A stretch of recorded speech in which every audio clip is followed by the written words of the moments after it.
So day 2 of the video challenge. What we're going to talk about today? Well, fitness then is a bit like when you first start to play the guitar. You first start out and it hurts your fingers a little bit. It's kind of a little bit painful on your fingers. It's a little bit uncomfortable as your fingers get used to what they're supposed to be doing and pressing down on the strings. And it's a bit like that with fitness. You know, when you first start out, if it's your first foray into the journey of fitness, you might feel a little bit out of your comfort zone. You might feel a little bit strange. You might have a little bit of uncomfortable feeling in your body maybe. And that's perfectly normal and natural and nothing to be concerned about. And in fact, as you start to progress with playing the guitar, then you're able to play it for a little bit longer each day than you were the day before. And that's what it's all about. Same with fitness. You just start to push yourself a little bit more each time. And that's actually something called the overload principle of fitness. And that is where you want to take yourself a little bit further than perhaps you did yesterday or the day before. Load the weight a little bit more so that you're getting more out of it. And what that does is actually pass the signals to your body to make the difference. In other words, those signals that tell your body to, that was quite heavy, build that muscle. And that's called the overload principle. If you always stay within your comfort zone and never go just beyond it, so it's a little bit more difficult than you used to, then you'll just maintain as where you are. And obviously the biggest time that happens is when you first start out. So if you've never done any fitness, or if you like never played the guitar for a 2-hour concert and you go straight out there and start pressing these strings, you'll find that your fingers hurt much more than they need to, because you don't need to go straight in for the 2-hour concert at the start. Same with your fitness. Start off a nice sensible routine that you can do, and once you've done that, you can extend it and extend it and extend it.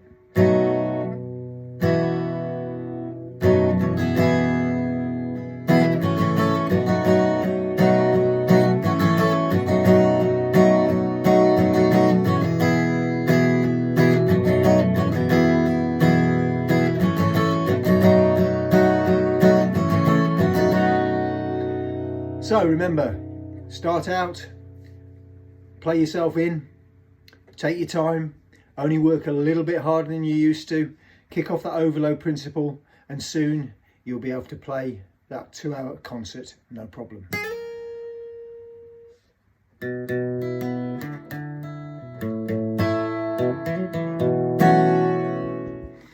Okay, so we've got 3 cards here. This is known as the 3-card Monty, okay? So you've got the lady in the middle and you've got the 2 4s on the outside. Okay, so what you need to do now is keep your eye on where the lady is. You know that she's in the middle. There she is. I'll put her down there, okay? You know where she is. She's in the middle. Okay, now you keep your eyes on that. Place her down, okay? Move it around. You know where she is. Change things around. You know she's there. You can follow this. It's easy, isn't it? It's really easy. Just keep following what we're doing with the lady. Keep following where she is. You know where she is, right? She's there. You'd be wrong. She's there, back in the middle. Okay, keep your eye on it. Right, here we go. Watch. There she is. There. Okay, we'll place her down. Okay, change over. You know that she's there. We'll change over. She's there, right? No, she's back in the middle. Keep your eye on what's going on. So, what has the 3-card Monty got to do with fitness? Well, with the 3-card Monty, the operator, the person dealing the cards, the tosser as they're sometimes known as, and that's serious, they are known as that, is manipulating those cards, manipulating the sleight of hand, manipulating your psychology so that you lose. In fitness, what we have to do though is manipulate what's called the FITT principle. That's FITT, frequency, intensity, time and type of exercise. So if we mess around with any of those, the FITT principles, then we're likely to get some results. So for instance, if you've got a client who starts out and they do 1 walk a week, 3 miles an hour, and they walk a mile, and if they continue on to do that as their fitness journey and that's all they do, they will just maintain. They won't get any better, they won't get any fitter. However, if we change one of the frequency, intensity, time and type, the FITT principles, then we'll have a result. So for instance, instead of doing that 1 mile, 3 miles an hour once a week, if we got them to do it 4 times a week, they would get fitter, of course, until their body got used to that.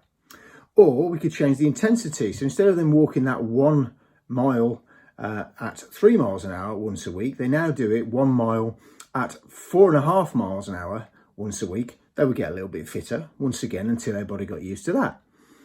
Time of exercise. So if the client wants to, you know what, Ian, I only want to walk at 3 miles an hour, and currently they're only doing it for a mile, so it might last about, well, 20 minutes or so.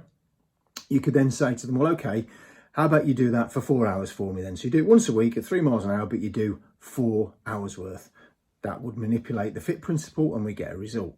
And the final one is type of exercise. So if you always just do one sort of exercise, you only go out for a jog, or you're only doing high intensity intervals, or you only do a Nordic walk, or whatever it happens to be, or you only lift weights, whatever, then your body eventually will get used to that unless you manipulate the fitness principle. So if you only do jogging, why not try some strength exercises, some resistance exercises sometimes, and that will make a difference for you. So just like the 3-card Monty is manipulating people for bad reasons, right? In fitness, we manipulate the FITT principle for good reasons to help clients get what they want. Hope that makes sense. Speak to you soon. All right. Well, cleaning my teeth. Fancy catching me cleaning my teeth. You might wonder why I've just done a video of me cleaning my teeth. And that's because my business is fitness, okay? And fitness is all about consistency. If you, look at me with all my toothpaste all around my face. If you are not consistent with your fitness, it's unlikely to make the changes that you want it to make. So consistency is the key. So if you do your fitness once every 2 weeks, once a week, it's probably not going to be enough to get your fitness goals met. However, we clean our teeth every day. I couldn't go to bed without cleaning my teeth. It would not be possible. I couldn't get up in the morning and go to work without cleaning my teeth first. Cleaning my teeth becomes part of my routine. And that's what needs to happen with fitness. It needs to become part of your routine. And that means doing it, I would say every day, but if you are working hard with some high intensity stuff, some days you might need to take more of an active rest day, so you can do something, go for a walk or something like that, and you can still be active, but it's actually a rest day. You're not conditioning. So the idea with fitness is that you get out there and you actually are consistent in what you do. Now, I provide online personal training where I give you support from distance. I do face-to-face personal training. And I'm also the vice chairman and vice president, in fact, and the head coach of the World Isometric Exercise Association, which means that I can show you how to get your resistance training goals done within a 10-minute slot every day. It's tremendous. So if you're interested in anything I've got to offer, it's www.iannorthcottpersonaltraining.co.uk, and you'll see all details of me right there. And hopefully I'll see you soon. And a massive thanks to Ralph for a great idea here. Speak to you soon. Bye.